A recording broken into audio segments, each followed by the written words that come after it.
My dad raised his glass and said, "Some kids make you proud. Others just waste space." Everyone there laughed. I grinned and said, "Good thing I just got my own place 3,000 miles away. Don't worry, you'll never have to see me again." The entire room went silent, a stunned, breathless hush, and it felt like the most beautiful sound I'd ever heard. In that instant, I knew I wasn't just walking away from a party, I was walking away from my whole life, and there was no turning back. My father, David Miller, stood frozen, champagne flute still halfway to his lips. My mother's fork clattered against her plate, the sound echoing in the sudden void. Ethan, my brother, looked like he'd just been slapped.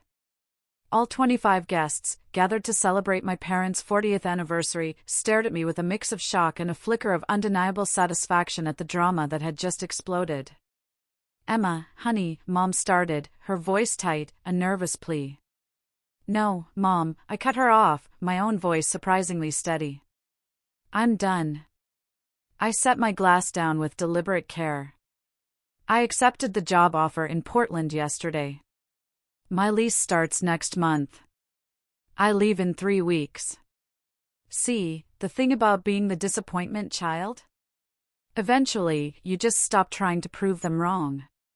You start living for yourself instead. Growing up in the Miller household meant understanding your role. Ethan was the golden child, the star quarterback who became a successful financial advisor with a perfect wife and 2 photogenic kids. Then there was me. The daughter who chose art school over business, who worked as a freelance graphic designer instead of climbing a corporate ladder, who was single at 28 instead of married with children. My father made his feelings crystal clear at every family gathering. When Ethan bought his 3rd investment property, Dad popped a bottle of Dom Perignon. When I landed my biggest client ever, making more in 1 month than I ever had, he just asked when I was going to get a real job. This anniversary party was supposed to be a celebration of their 40 years together. Mom had spent months planning it, booking the country club, coordinating caterers, selecting the perfect flowers. She even asked me to design the invitations, which I did for free, because that's what family does. She showed them off to everyone, but somehow never mentioned who created them. I arrived at the party after a 4-hour drive from my apartment in Denver. I'd spent the previous week working 18-hour days to clear my schedule. My biggest client, a tech startup about to go public, had just signed me to a year-long contract worth more than my parents earned in a good year, combined. I was exhausted, exhilarated, and honestly, I just wanted to share some good news with my family for once. Ethan pulled up in his Tesla, his wife Chloe wearing something that probably cost more than my monthly rent. Their kids, Lucas and Mia, immediately ran to their grandparents, who swept them up with an enthusiasm I'd stopped expecting years ago. "Emma," Chloe air-kissed near my cheek. "You look tired. Are you getting enough sleep?" "Work's been intense," I said. "Still doing the computer stuff?" Ethan asked, already scanning the room for more important people to talk to. "Graphic design?" "Yeah." He made a non-committal noise and walked away. The party progressed exactly as I expected. Dad held court, telling stories about Ethan's achievements to anyone who would listen, Ethan's promotion, Ethan's investment portfolio, Ethan's son making the travel soccer team. Mom floated around, ensuring everyone's glasses stayed full and plates remained loaded with expensive appetizers. I stood near the bar, nursing a gin and tonic, chatting with my Aunt Eleanor, who had always been kind to me. She asked about my work with genuine interest, and I found myself relaxing slightly as I told her about the tech company contract. "That's wonderful, sweetheart," she said warmly. "You should tell your father." I laughed, the sound coming out harder than I intended. "He wouldn't care." "You don't know that," she countered. But I did know. I'd known since I was 12, coming home with straight A's and a blue ribbon from the regional art competition, and Dad barely looked up from the football game he was watching with Ethan. I'd known when I graduated summa cum laude from art school, and he'd said, "That's nice," then spent 20 minutes bragging to relatives about Ethan making the dean's list at his state school. I'd known every time I called home with good news and he handed the phone to Mom after 30 seconds. The toast came after dinner. Everyone gathered as Mom and Dad stood at the center of the room, looking like the perfect couple from a catalog. Mom spoke first, thanking everyone, getting a little teary as she talked about their journey. Then Dad took over. 40 years, he began. 40 years with this beautiful woman and the family we built together. We've been blessed with so much. A beautiful home, financial security, wonderful friends. He gestured to Ethan, Chloe, and the children. And children who make us proud. Ethan, you've exceeded every expectation. A beautiful family, a thriving career. You're everything a father could hope for. My stomach tightened. I knew what was coming.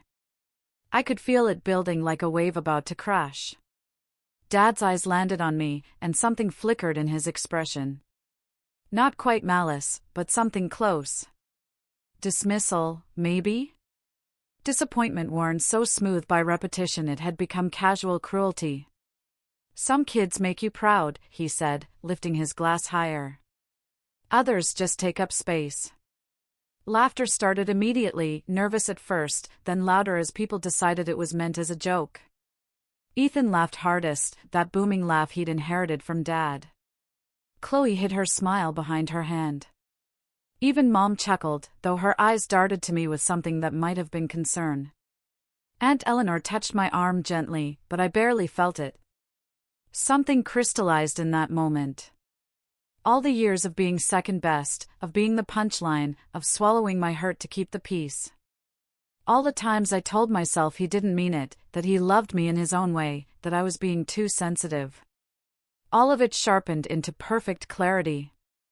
I smiled, a real smile, because suddenly I felt lighter than I had in years. Good thing I just got my own place 3,000 miles away, I said, my voice cutting through the laughter like a knife. Don't worry, you'll never have to see me again. The silence was immediate and total. I stood up, smoothing down my dress. I accepted a position with a tech company in Portland. Triple my current income, full benefits, and they're paying for my relocation. I signed the paperwork on Monday. My flight leaves on the 23rd. Emma, sit down, Dad said, his voice carrying that edge of authority that used to make me comply immediately. No, I don't think I will. I grabbed my purse. Thank you for the party, Mom. The flowers were beautiful. The invitations, too, though I noticed you didn't mention I designed them. Mom's face crumbled. Sweetie, please. I'm not doing this anymore. I looked at Dad directly. I've spent 28 years trying to earn your approval, trying to be good enough, interesting enough, successful enough. But you know what? I am successful. I'm really freaking successful. And you've never noticed because you were too busy comparing me to Ethan. Language, Dad snapped. And maybe if you'd applied yourself to something worthwhile instead of playing with computers. I make more than Ethan does, I said flatly. That stopped him cold. Ethan's head whipped toward me. That contract I just signed, the one you didn't ask about when I mentioned a work win last month, it's worth $300,000 a year, plus stock options that'll be worth 7 figures once they go public. I watched Dad's face process this information. But you wouldn't know that because you've never asked about my actual work. You just assumed I was barely scraping by because it's not a job you understand. Emma, that's enough, Mom said, but her voice lacked conviction. You're right. It is enough. More than enough. I slung my purse over my shoulder. I'll be in touch about forwarding my mail. Have a wonderful rest of the evening, everyone. I made it to my car before I started shaking. My hands trembled so badly I had to try 3 times to get the key in the ignition.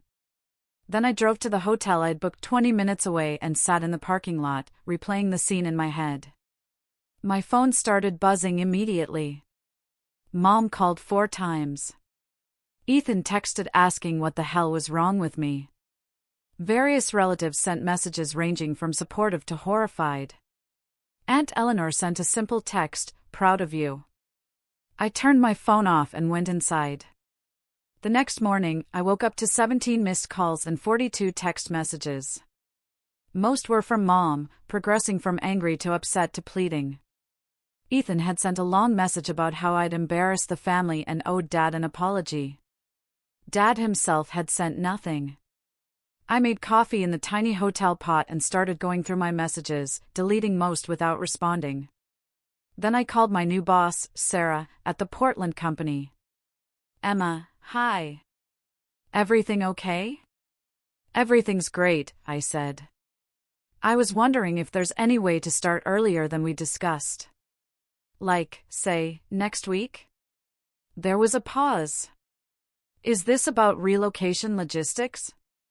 Because we can definitely rush the moving company." "Something like that. Let me make some calls. We'd love to have you here sooner. There's actually a project kicking off that would be perfect for you." We worked out the details. They'd cover temporary housing until my lease started. I could work from a hotel for a few weeks if needed. Sarah seemed more excited than concerned about the timeline change. After we hung up, I called the moving company. Then I drove back to Denver and started packing. My apartment was a small one-bedroom in a decent neighborhood, filled with my artwork and design books and the life I'd built independently of my family's expectations. I'd been here 3 years, longer than anywhere else since college. I'd been happy here, mostly, but looking around now, I realized how much of my energy had still been tied up in seeking approval from people who would never give it. Mom called again that evening. This time, I answered. "Emma, thank God. We need to talk about last night." "There's nothing to talk about. Your father is very hurt." I laughed, the sound harsh even to my own ears. "Dad's hurt?" "Mom, did you hear what he said to me?" "It was a joke." "Honey, you're being oversensitive. If it was a joke, why did everyone laugh? Why did you laugh?" She was quiet for a moment. It was a party. People laugh at parties. "Do you know how many times Dad has introduced me to his friends?" I asked. "In my entire life?" 3 times. 3. And every single time, he mentioned Ethan within 30 seconds. I'm not exaggerating. I timed it once. That's not fair. None of this is fair, Mom. But I'm done pretending it doesn't hurt. I'm done making myself smaller so Ethan can shine brighter. I'm done letting Dad treat me like an afterthought in my own family. Where is this coming from? She sounded genuinely confused, which somehow hurt worse. You've never said anything before. I've said plenty. You just never listened. Over the next week, I systematically dismantled my Denver life. I gave notice to my landlord, who was surprisingly understanding. I packed up my apartment with ruthless efficiency. I met with my current clients to transition projects or confirm remote work arrangements. I had coffee with a few friends I'd made in the city and promised to stay in touch. Ethan called once. You really screwed up, you know that? Mom's been crying for 3 days. Dad's barely speaking. You threw a tantrum at their anniversary party like a child. I stated facts and set a boundary. That's not a tantrum. Everything's always about you, isn't it? I almost laughed. Ethan, when has anything ever been about me? Name one family event in the last 10 years that centered on me. Your graduation, where Dad spent the reception talking about your promotion. Try again. He was quiet. Ben, you're being dramatic. So Dad makes some jokes. He jokes with everyone. When's the last time he joked about you being a disappointment? He doesn't. Ethan stopped. That's different. Yeah, it is different. That's exactly my point. I hung up before he could respond. The hardest call was to Aunt Eleanor. She invited me over for tea, and I went, grateful for her small apartment filled with plants and the scent of vanilla. "You're really leaving?" she said, pouring chamomile into delicate cups. "I really am. Your mother called me. She's devastated." She should have thought about that before spending 28 years watching Dad treat me like an inconvenience. Eleanor was quiet for a moment, stirring honey into her tea. "Your father's not a bad man, Emma. He's just limited. Emotionally constipated," I supplied. "A narcissist who only values achievement he can brag about." I was going to say traditional. "He comes from a generation where sons carried the family name and daughters were supposed to marry well and give him grandchildren. And that makes his behavior okay?" "No," she said firmly. "It doesn't. I'm not defending him. I'm just offering context. Context doesn't excuse cruelty." "You're right." She reached across the table and squeezed my hand. "I'm proud of you, sweetheart. What you said at the party, walking away, that took courage." I felt tears prick my eyes for the first time since that night. "I'm so tired, Aunt Eleanor. I'm tired of trying. I'm tired of hoping. I'm tired of watching him light up for Ethan and go dim for me. Then stop trying. Stop hoping. Go to Portland and build a life that makes you happy without needing his validation." What if I can't? What if I've spent so long seeking his approval that I don't know how to live without it? Then you'll learn. You're stronger than you think, Emma. You always have been. We talked for another hour about her own struggles with family expectations, about the relief of finally choosing yourself. When I left, she hugged me tight and whispered, "Call me when you get there." Not to your parents, to me. The day before my flight, I drove to my parents' house one last time. I'd arranged it with Mom, made sure Dad would be at work. I needed to pick up some boxes of childhood things I'd stored in their attic. Mom looked terrible. Her eyes were red-rimmed, and she had lost weight. She hovered while I carried boxes down, clearly wanting to say something, but holding back. Finally, as I loaded the last box into my car, she broke. "You're really not going to apologize to him?" "For what, exactly?" "Emma," her voice cracked. "You humiliated him at our anniversary party. He humiliated me first. He's been humiliating me my whole life." "That's not true." "Mom, stop." I turned to face her fully.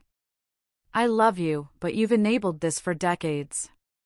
You've watched him treat me like a second-class citizen in my own family and done nothing. You've laughed at his jokes at my expense. You've prioritized his comfort over my feelings again and again." "I'm your mother," she whispered. "I love you. Then why didn't you ever stand up for me?" She opened her mouth, closed it again. Tears spilled down her cheeks. "I don't know how to fix this." "You can't fix this. This isn't something that gets fixed with an apology or a conversation. This is years of accumulated hurt." I softened slightly. "I'm not saying we can't have a relationship. But it has to be different.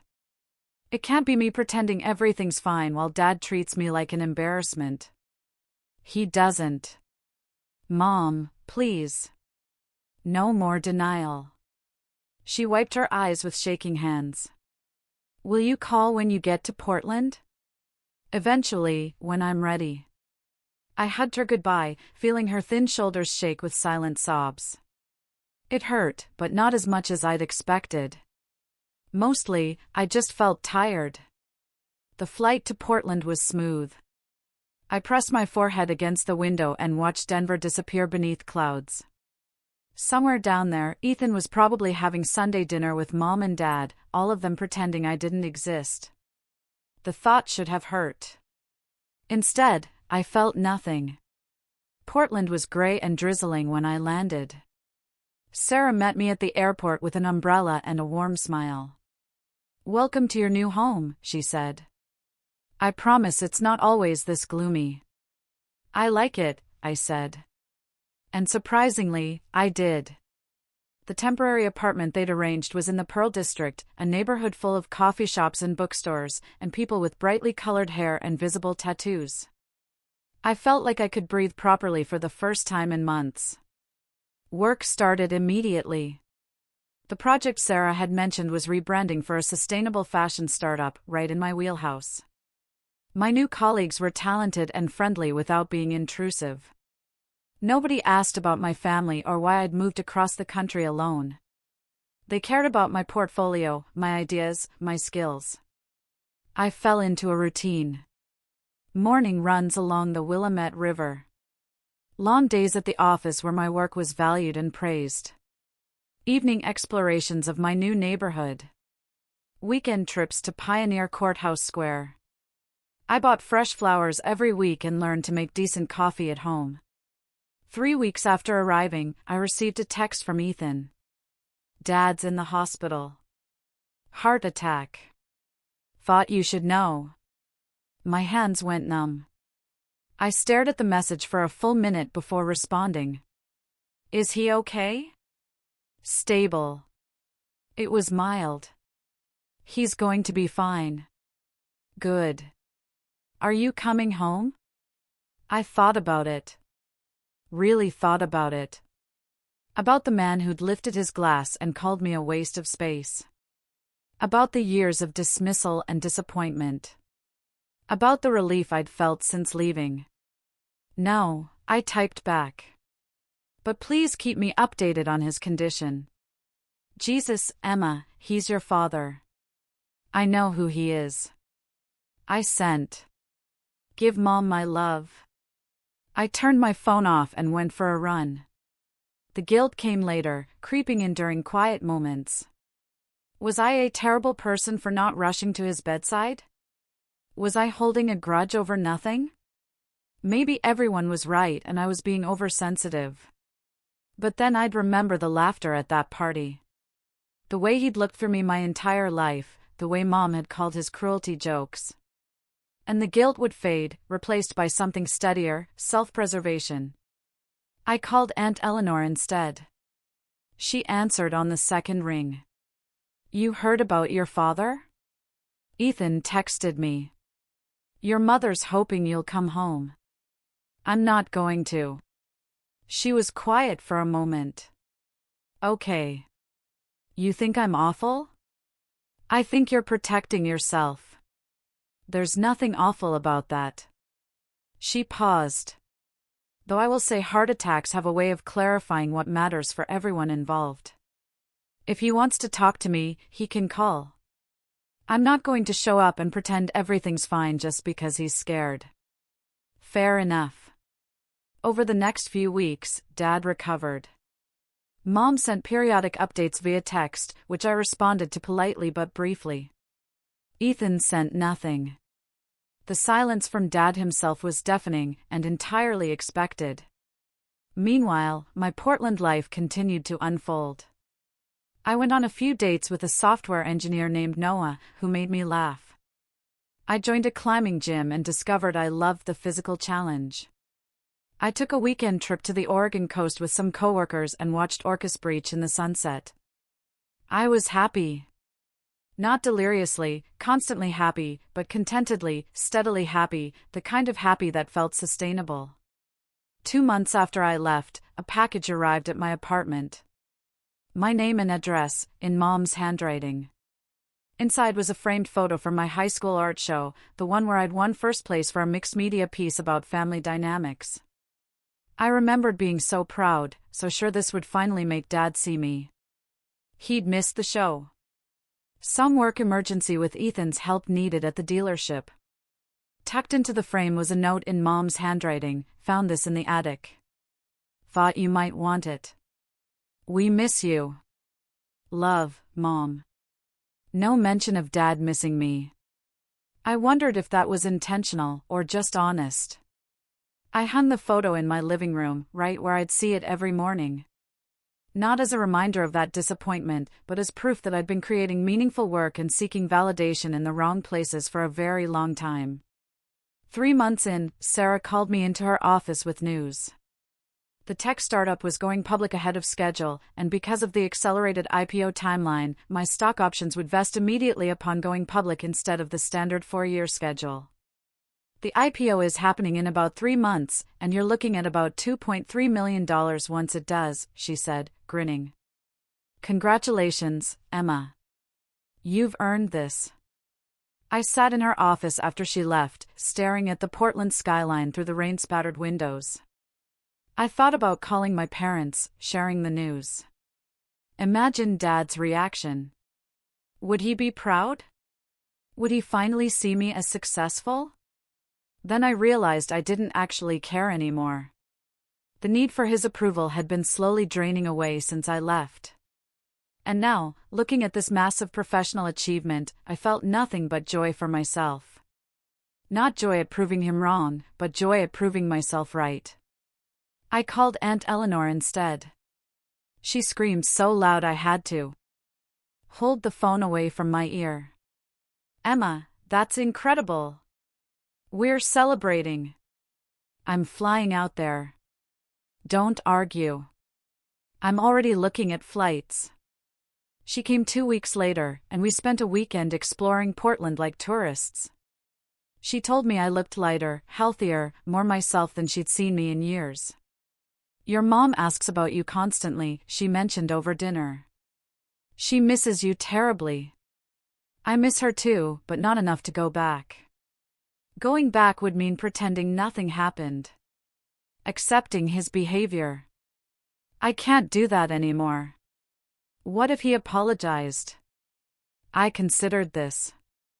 I honestly don't think he knows what he'd be apologizing for. In his mind, he's the victim here. I'm the ungrateful daughter who abandoned the family over a joke. You might be right. She sipped her wine. But people can surprise you. I'm not holding my breath. For months after I left, Dad finally called. I stared at his name on my phone screen for 3 rings before answering. Emma. His voice sounded older, rougher. Dad.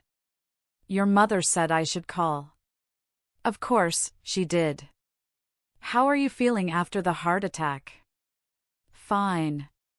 Doctor says I need to watch my stress levels. A pause. When are you coming home? I am home. You know what I mean. For a visit. I don't think that's a good idea right now. Your mother misses you. Ethan misses you. Do you miss me, Dad? The silence stretched so long, I thought the call had dropped.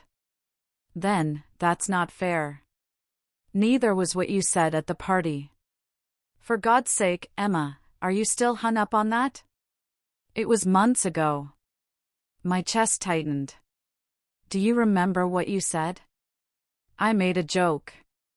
People laughed. You overreacted. You said some kids make you proud and others just take up space, in front of 25 people at Mom's anniversary party. I didn't. He stopped. I didn't mean it like that. How did you mean it? Another long pause. You're being oversensitive. This is exactly why you've always been difficult. Something settled in my chest. Final and irrevocable. Goodbye, Dad. Emma, wait. I hung up. Then I blocked his number and turned off my phone, needing space from the whole situation. The rest came quickly after that. When I turned my phone back on hours later, I had multiple messages. Mom called crying, begging me to unblock Dad and apologize. He tried calling me back and realized I'd blocked him. Ethan sent an angry text about tearing the family apart. I deleted it without responding. Various relatives weighed in with opinions I didn't ask for. Through it all, I kept working, kept building my Portland life, kept choosing myself. My lease came up for renewal, and I found a beautiful apartment with a view of the Pacific Ocean. I adopted a cat from a local shelter, a grumpy orange tabby I named Turner after JMW Turner. I started teaching a design workshop at a community center. Noah and I became serious, and his family welcomed me with the warmth mine never had. 6 months after leaving, the company went public and my stock options vested. I paid off my student loans in a single payment, set up a retirement account, donated to arts programs for underprivileged kids, bought myself a car that didn't make concerning noises. I felt wealthy beyond the money, wealthy in time, in peace, and possibility. I sent Aunt Eleanor a check for $50,000 with a note, for all the times you saw me when no one else did. She called immediately, crying. "Emma, this is too much." "It's not nearly enough," I said, "but it's a start." A year after the anniversary party, I received a wedding invitation. Ethan and Chloe were renewing their vows. The invitation was addressed just to me. No +1 mentioned, despite Mom knowing about Noah. I RSVP'd no and sent a generous gift. Mom called. "Please reconsider. It would mean so much to Ethan. To all of us." "I don't think so, Mom." "Your father?" She stopped. "What about Dad?" "He's different since the heart attack. Quieter. He asks about you sometimes. But he hasn't apologized. He doesn't know how. That's not my problem to solve." The wedding happened without me. I spent that weekend hiking in the Columbia River Gorge with Noah, completely off the grid. When I got back, I had a voicemail from Mom describing the event and how much I'd been missed. Nothing from Dad or Ethan. Life continued. My career soared. The tech company's success meant more contracts, more opportunities, more recognition in the industry. I was invited to speak at conferences. Design blogs featured my work. I was building a name for myself, and it felt incredible. Noah proposed on a rainy Tuesday evening in our apartment, Turner weaving between our legs and purring. I said yes without hesitation. We planned a small wedding in Portland, just close friends and his family. I sent Mom and Dad an invitation because it felt right. Even though I didn't expect them to come, they surprised me by showing up. I saw them as I was getting ready. Mom looking nervous in a pale blue dress. Dad stiff in a suit that seemed too formal for our casual ceremony. Noah's mom, Sarah, greeted them warmly while I watched from the doorway. Aunt Eleanor appeared at my elbow. They came. "Yeah. Are you okay?" "I think so." The ceremony was short and sweet, held in a greenhouse filled with plants and natural light. Noah's vows made me cry. I'd written mine the night before, about finding home in a person instead of a place, about building family from choice instead of obligation. At the reception, Mom approached me carefully, like I might bolt. "You look beautiful, sweetheart." "Thanks for coming, Mom. We wouldn't have missed it." She glanced at Dad, standing awkwardly by the refreshments. "Your father wanted to say something. He knows where I am." She nodded and drifted away. Dad stayed by the refreshments. An hour later, as Noah and I were cutting the cake, a small, elegant thing from a local bakery, Dad finally approached. "Emma," he said. "Dad. Could we talk outside?" I looked at Noah, who squeezed my hand supportively. "Okay." We stood on the greenhouse patio, Portland spread out below us in the gathering dusk. Dad looked older, grayer. The heart attack had taken something from him. "I don't know how to do this," he started. "Do what?" "Apologize. Admit I was wrong." He rubbed his face tiredly. "Ethan told me what you said about making more than him, about the contract and the stock options, and I looked you up, read articles about your work, saw your portfolio online." He was quiet for a moment. "You're successful. Really successful." "I didn't know." "You never asked." "No, I didn't." He met my eyes finally. I'm sorry. The words hung in the air between us. I waited for the rush of vindication, of triumph. Instead, I just felt tired. Are you sorry you said it or sorry I heard it? What? Are you apologizing because you realized what you said was cruel, or because I called you on it in front of everyone? He looked genuinely confused. Does it matter? Yeah, Dad. It matters. We stood in silence. Below us, I could hear laughter from the reception. Noah's voice telling some story that had everyone in stitches.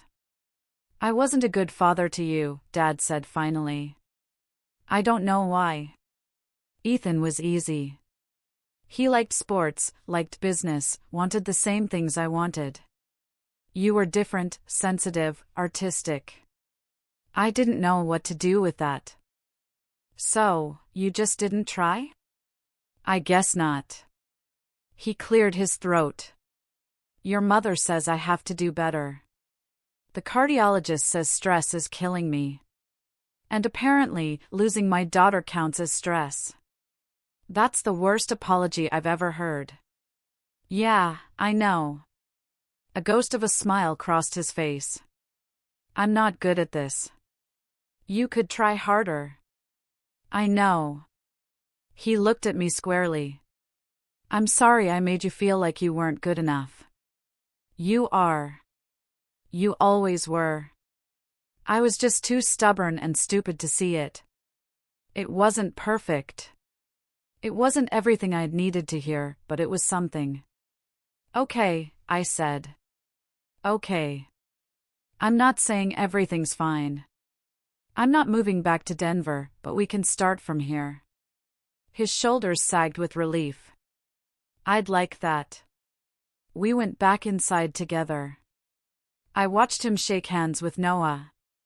Saw him actually smile when Noah told him he was lucky to be marrying me. Watched him look at my wedding photos displayed on a digital frame Noah had set up and really see me, for maybe the first time. It wasn't a fairy tale ending. We didn't hug and cry and promise everything would be perfect. But when they left the next morning, Dad hugged me stiffly and said, I'm proud of you, Emma. I didn't cry until their car pulled away. You okay? Noah asked, wrapping his arms around me from behind. Yeah, I said, surprised to find it true. I really am. Mom started calling weekly after that. Dad would get on for a few minutes, asking awkward questions about my work, my life, Noah. It wasn't natural yet, but it was effort. That counted for something. Ethan called 6 months later. Mom says you're doing well. I am, good. He was quiet. I'm sorry I didn't stand up for you more at the party, and in general. Thanks. Think we could grab coffee next time you're in Denver? Maybe. I'll let you know. It wasn't forgiveness. Not exactly. But it was a door left open. 2 years after that anniversary party, Noah and I bought a house with a view of the mountains. Turner had been joined by a second cat, a sleek black female we named Whistler. My career had exploded in ways I couldn't have imagined, with a book deal for a guide on branding for startups and a wait list of clients that stretched for months. I'd started therapy, working through years of accumulated hurt and rejection. It helped, sorting through what was mine to carry and what I could finally set down. Mom and Dad visited Portland once a year. The visits were sometimes awkward, but Dad was trying. He asked about my projects, complimented my home, learned my cats' names. It wasn't the relationship I'd wanted as a child, but it was real in a way it never had been before. Ethan and I texted occasionally, surface-level stuff, mostly. We'd probably never be close, but we'd stopped being enemies. I thought sometimes about that anniversary party, about the moment everything shifted, about the laughter and the silence and the choice I made to choose myself. It had cost me 2 years of my family, but it had bought me a life I actually wanted to live. On my 30th birthday, Noah threw me a surprise party. Our Portland friends, his family, Aunt Eleanor, who'd flown in specially. And there, awkwardly holding a wrapped present, were Mom and Dad. "Surprise!" Mom said nervously. "You came," I said. "We wouldn't miss it," Dad said, then quietly, "Not again." Later, after cake and champagne and terrible karaoke from Noah's college friends, Dad found me on the back porch. "Thank you," he said. "For what?" "For not giving up on us completely. For letting me try again." He looked at me with something like wonder. "You were always stronger than I gave you credit for." "I learned from the best," I said. "Aunt Eleanor taught me well." He laughed at that. A real laugh. "Fair enough." We stood together watching the sunset over the Pacific Ocean, the sky turning pink and gold. It wasn't perfect. Some hurts were too deep to fully heal, some words too cruel to completely forget. But it was progress. And sometimes progress is enough. That night, curled up next to Noah with Turner purring on my chest, I thought about the girl I'd been 2 years ago. The one so desperate for approval she'd twisted herself into knots trying to be someone her father could love. I wished I could tell her that walking away would be the thing that finally gave her peace. That choosing herself wasn't selfish. It was survival. That 3,000 miles in a shattered relationship would eventually lead her here, to this home, this life, this version of herself who didn't need anyone's permission to take up space. My phone buzzed with a text from Aunt Eleanor. "Happy birthday, superstar. Proud of you every single day." I smiled and typed back, "Love you. Thanks for seeing me when no one else did." "Always," she responded. That's what family does. And lying there in my Portland home, surrounded by the life I'd built from scratch, I finally understood what she meant. Family wasn't just blood. It was the people who showed up, who saw you, who chose you back. I'd found mine. And it turned out I didn't need my father's approval after all. I just needed my own. What would you do if your family just didn't see you?